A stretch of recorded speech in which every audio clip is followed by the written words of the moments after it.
Hello and welcome to another UGA Big Data tutorial. Today, in this tutorial, we'll be showing you how to run a parallel job using shared memory threads. Now to get started, we need to go ahead and first log into the zcluster. To do that, we type in SSH zcluster.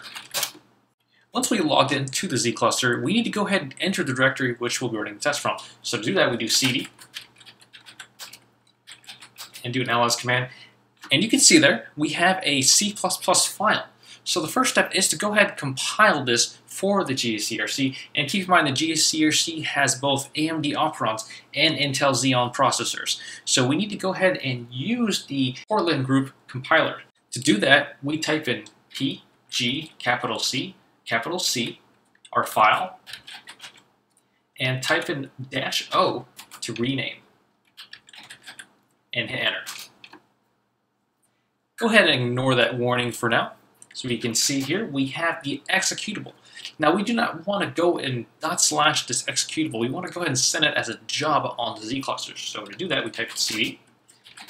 And we've already created a shell script here, so we'll go ahead and take a look at that. This shell script basically enters the directory and times the executable and prints out any console messages to a console_output file. So that looks good for now. And let's go ahead and submit this to the GACRC.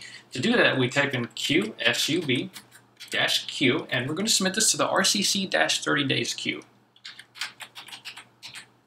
And we're going to type in -pe and thread for shared memory threads, and we'll use 2 and our shell script.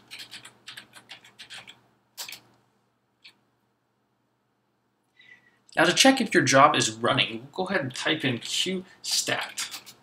As you can see there, the job is the second one and it is in the queued waiting state. So it's currently waiting to be run. Sometime later, the job has finished running. As you can see there, our qstat brings up only one job, which is still queued waiting. So we'll go ahead and look at some of the logs that the file generates. So we'll do a cat. And it shows us that our program used 0.035 seconds to run.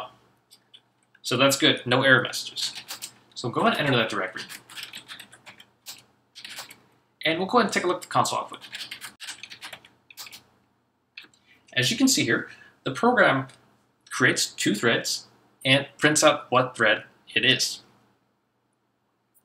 And that concludes the tutorial on how to run a shared memory thread on the GACRC.